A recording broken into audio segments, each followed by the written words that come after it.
Hey, are you pursuing the idea of becoming a helicopter pilot, or already working on your ratings trying to get to CFI and start building your time? Well, I want you to grab a pen and paper real quick. If you're serious about this is for serious inquiries only. This isn't for tire kickers. I want to share a huge tip that will help you attain your dream of becoming a helicopter pilot, or several tips I should say. So, oh, wait a second, go grab a pen.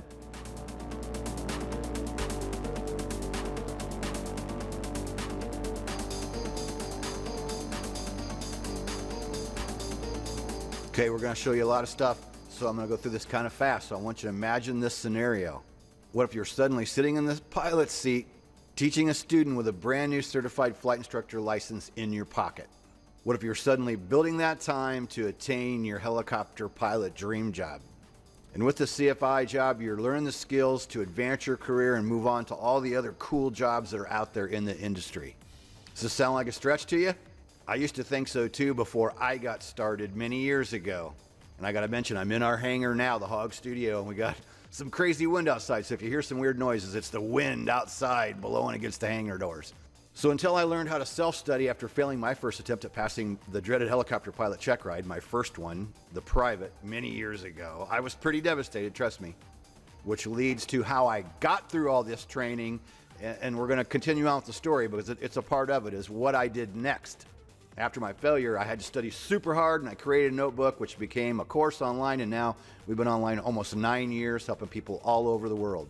So I got my dream attained also from learning the best strategies, tips, and tricks from some phenomenal instructors in the helicopter training world, and then became a certified flight instructor myself. So I had so many great people help me, and now we want to help you.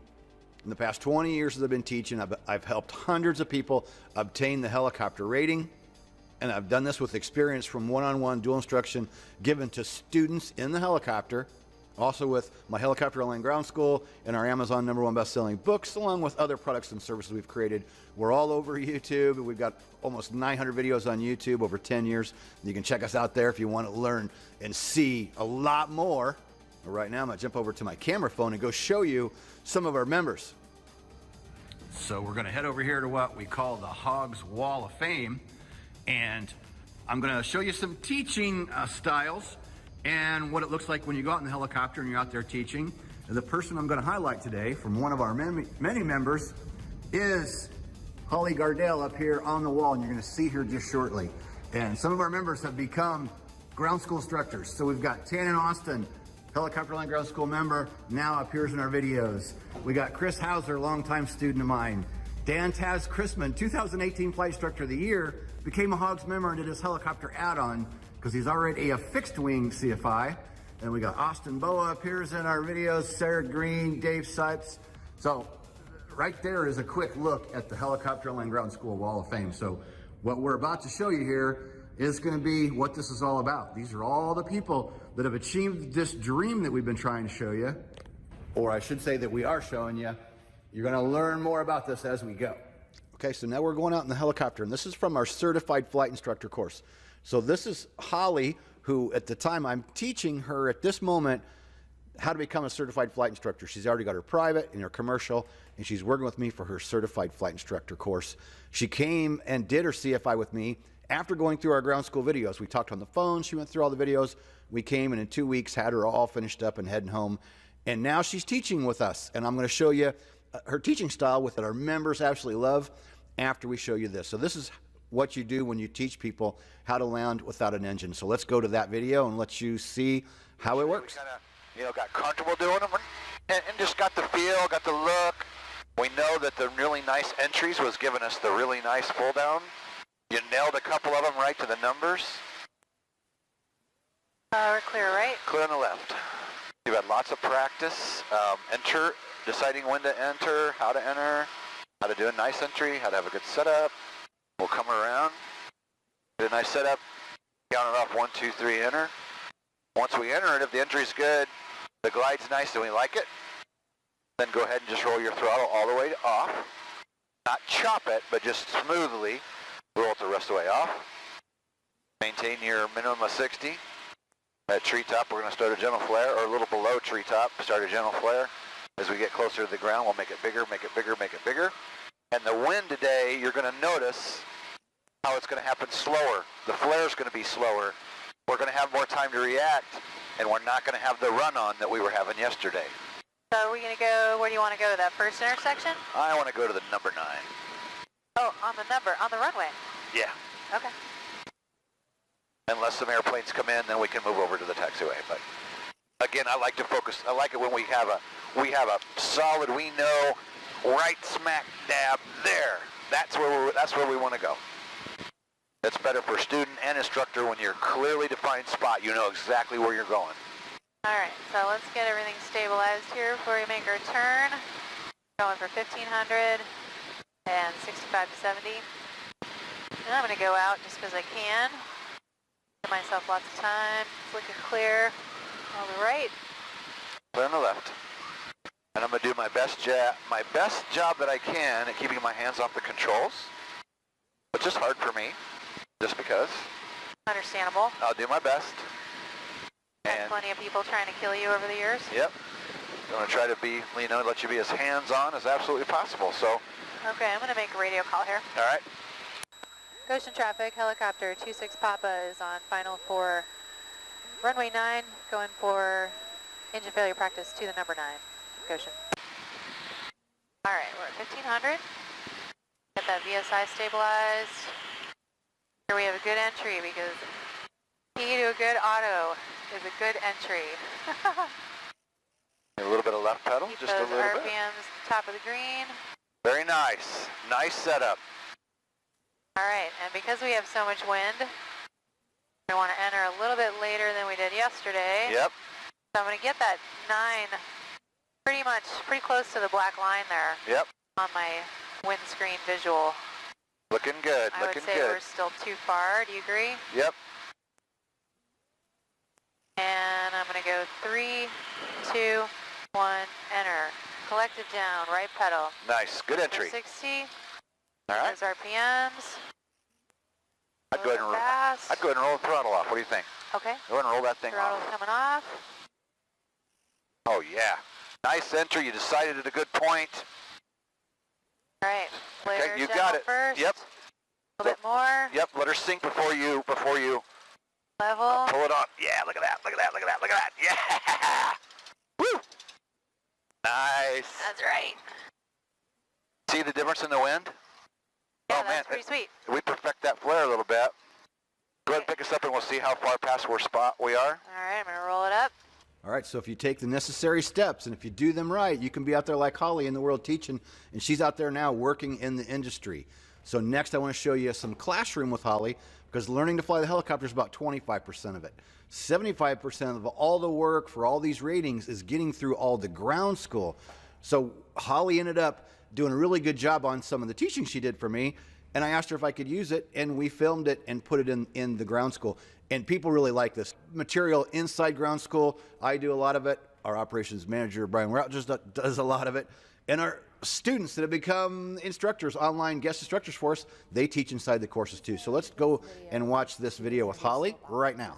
That means landing on and taking off from sloping terrain. As helicopter pilots, we are often landing in unimproved areas off airport, and many of these areas can have slopes on them. This is a very important procedure, maneuver to get right, not only for your practical exam. On your check ride, you're going to be expected to perform it and explain it and do it well, but also in real world helicopter operations, it's something that we are doing on a regular basis. So good to study it, know it, get proficient at it, and primarily because there are a lot of hazards. Let's start by going over the hazards associated with slope operations. These include dynamic rollover, sliding, mast bumping, tail rotor strikes, and passenger encounters. Dynamic rollover, this is a perfect scenario for that to occur. You need a rolling motion, a pivot point, and meeting or exceeding the critical rollover angle. The aircraft needs to meet or exceed its critical rollover angle. This is a condition that is solely due to pilot error and very difficult to recover from. So you want to make sure that you don't get yourself into this condition. The next is sliding. If you start sliding on a slope, that can lead to a dynamic rollover situation, because if you're skid sliding on the slope and then just to the downhill side of you, you have rocks or uneven terrain, that's going to provide the pivot point that could contribute to that. Mast bumping, if you try to land on a slope that's too steep and you want to put your downhill skid down and you run out of lateral cyclic authority to make sure that the aircraft doesn't exceed that critical rollover angle, you could then have a situation called mast bumping if you have an underslung rotor system. Mast bumping is also very serious. It could break apart your rotor mast and your rotor system. Tail rotor strikes, always want to know where your tail is in any situation, but when you're working around sloping terrain, even more so.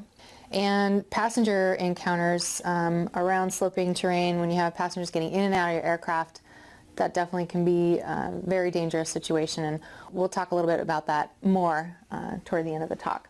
Let's just talk about landing on a slope. How steep is too steep?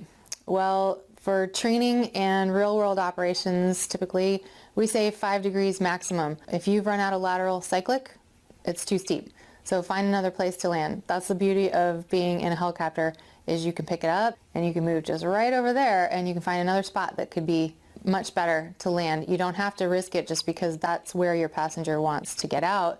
If you're on a job, for instance, and they want to go right there and want you to get as close as possible, well, if that little spot is not safe, then the next little spot over, that's as close as possible. They can walk. You want to be aware of your wind direction and speed, of course.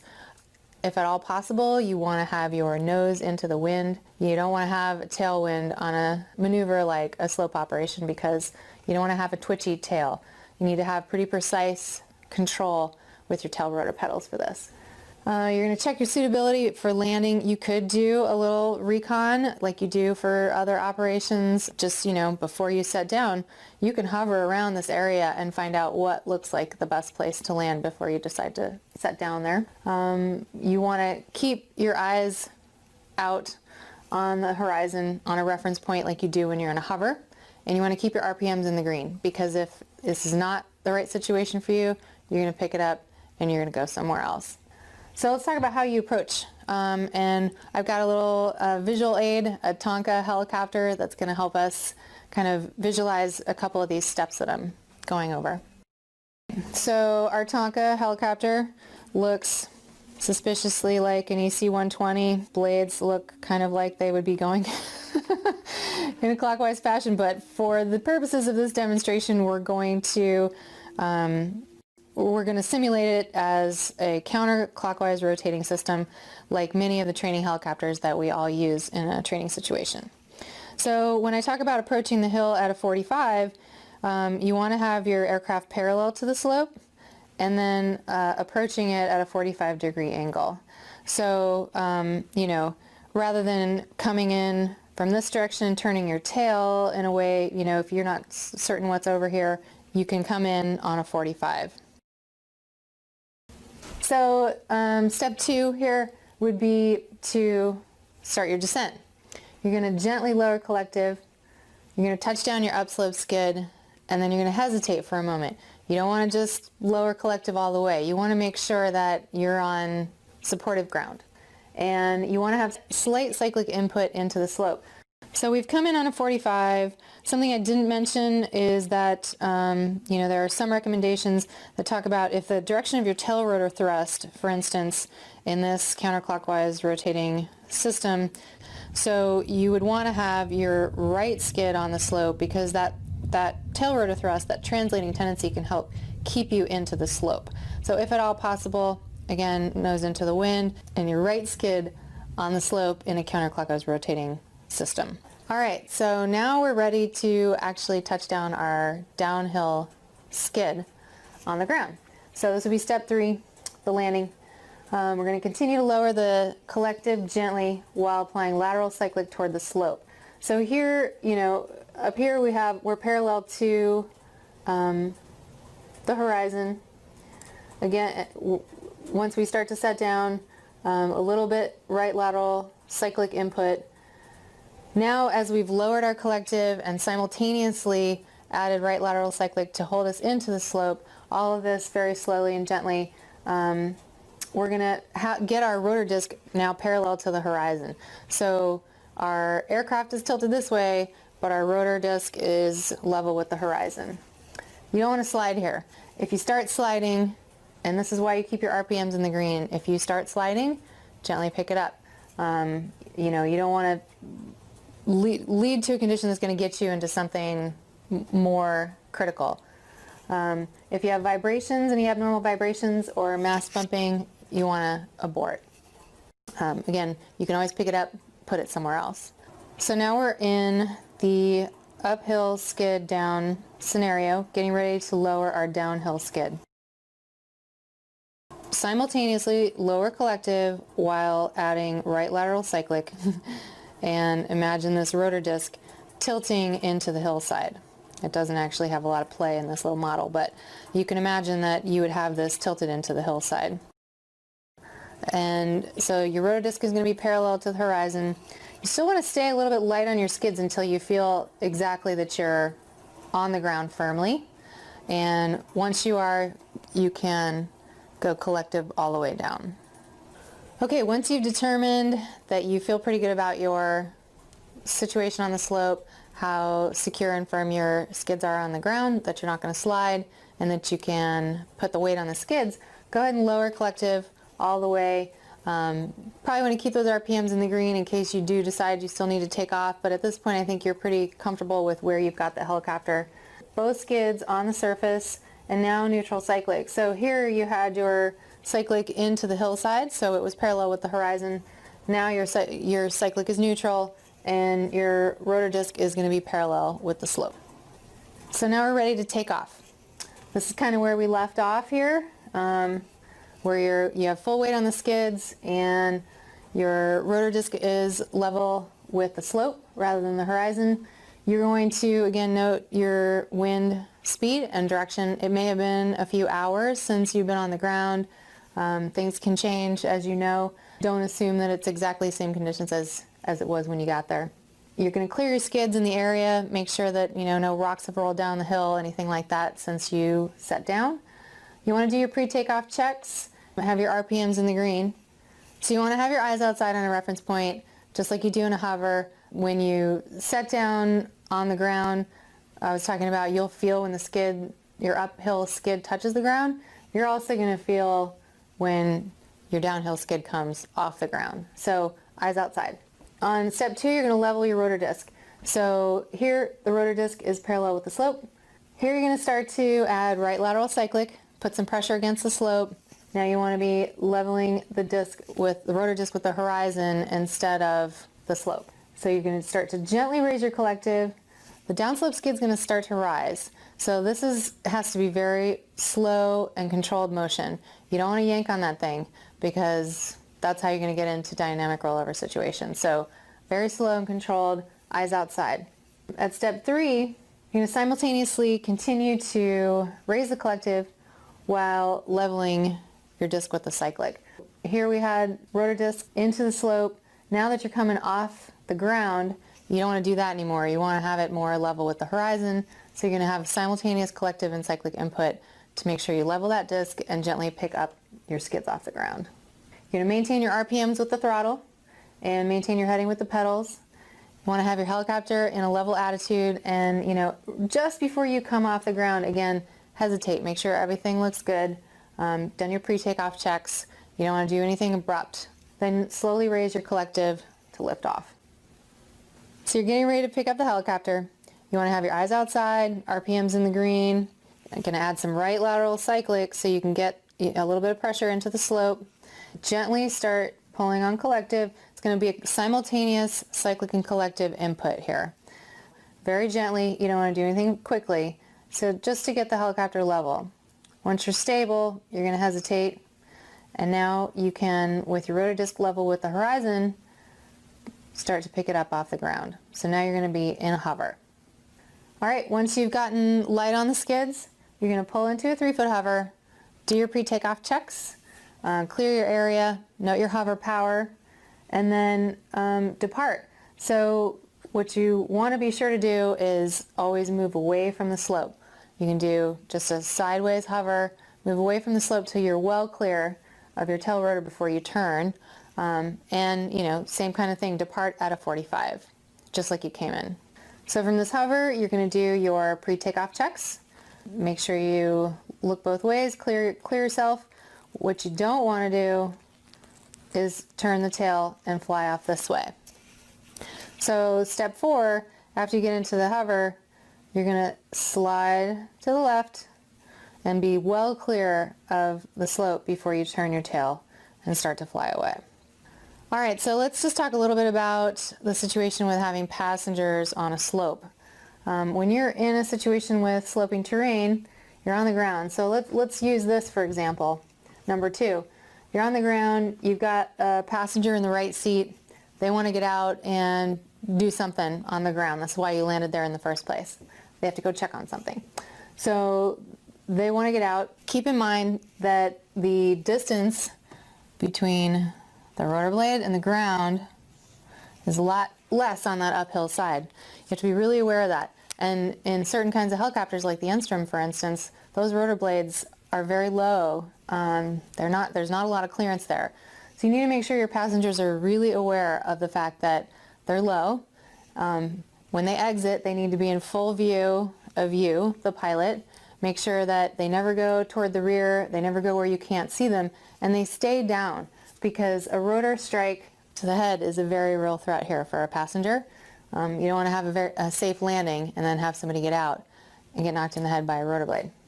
So you want to be very clear with your passengers in this situation, because it can be very dangerous. It's a real threat. It happens to experienced pilots. You need to make sure that, you know, your passengers understand that there's a difference here and they don't have a lot of rotor clearance. So a rotor strike to the head can be fatal, and it's important that you relay that in your safety briefing if you have passengers. Okay, so we'd already mentioned if you take the necessary steps, and if you do them right, you can get to where you want to be. In order to do them right, you need a proven formula. And here it is. It's called Helicopter Online Ground School. If you're already going the path, then you already kind of know how this works. If you're brand new to this, you start with a private pilot first. You have to become a private pilot. Then the next best option is to do the instrument course, because while you're building your time and training doing the instrument course, you're actually building time for your next step, which is commercial pilot. And if you're going to be a professional pilot, you'll need that instrument pilot rating later on, so it's best to do it in between private and commercial. And then you go to certified flight instructor. So it's private, instrument, commercial, and then do certified flight instructor, so you can actually get out there and start building your time and experience. Most people pick this route. It's hard to get a job at the commercial level, but it's much easier to get a job as an instructor. Start building your time. So the professional pilot membership, you see right there in the center, that combines all 4 courses: private pilot, instrument pilot, commercial pilot, and certified flight instructor is all included in the professional pilot membership. So I just gave you as an overview of the exact same system that our HOGS members have used, like Holly and others that we've showed you up on the board on the HOGS Wall of Fame. And now that you know what to do, I'm going to show you exactly how to do it. So it's all about learning the knowledge, and it doesn't matter what you use. There are so many different forms of studying on your own, studying one-on-one with an instructor. There's all types of different ways that you can learn this information, but we've combined it all together into Helicopter Online Ground School so that we're walking you through step by step to get through all these ratings. Because at the end of the day, it's about learning the knowledge. Like I mentioned, you know, I feel your pain if you're already trying to work through this and been doing a majority of it on your own. I remember back when I got started, I wish there was a program like this. You can benefit from all of the failures that I've had over the years and all the trials and tribulations, taking the hard route, because there was nothing to use back when I got started over 20 years ago. There was just nothing out there. So this membership is going to almost double January 1st, 2021. And most importantly, above all, there's 0 risk, because we have a 30-day money-back guarantee that I'm going to talk a little bit more about in a minute. But I want to give you an idea of what this could cost you as you're going through these ratings. For each rating, you could have approximately 30 hours. And you could do more, you could do less. We're just picking 30 as the example. So the ground time is the one-on-one with your instructor to prepare. So if you took each rating at 30 hours, which again is reasonable, that's 120 hours of ground instruction with a CFI preparing for all these ratings. And 75 an hour is not unreasonable. And at 120 hours at 75 per hour, that's $9,000. Right now, I go do videos locally with one of my past students and guest instructor, Chris Hauser, and we fly the Cabri helicopter. I'm paying $395 an hour for that helicopter, and I pay Chris $75 an hour to go out and help me teach and instruct. There's people that charge even more than that. There's people charging $95 and higher. You might find a cheaper instructor somewhere, but you're still going to be in the area of close to probably $50 an hour. You're not going to get a whole lot lower than that. So there gives you an idea of what it could cost you at those rates. Our price for the professional pilot program is only $977. When you look at the money that you could save, let's say you cut that $9,000 in half, or you got it down to a quarter of the cost. This saves you a lot of money because a lot of instructors just want to fly, and they don't really care about the ground knowledge. You know, I just mentioned how I pay $395 an hour for the Cabri. You know, if you're going through your ratings, you're going to need 150 hours to get all the way through to commercial pilot, and then some additional time for CFI. And the rate of $350 an hour, that's pretty average right now. There's people charge maybe a little less, but there's people charge a whole lot more. So you're going to spend $50,000 at least for your aircraft time or more. And when you look at what you're going to spend on the ground, you know, it's minimal compared to the aircraft time, but it's still saving money to go with our Helicopter Land Ground School and help you learn this information. So I'm going to encourage you to click the button below and get started today. And here's the beauty. With our 30-day money-back, ironclad, no hassle, 100% money-back guarantee, you have nothing to lose. We've had this in place for almost 9 years now. We went live March 1st, 2012, and we have stood behind this 100%.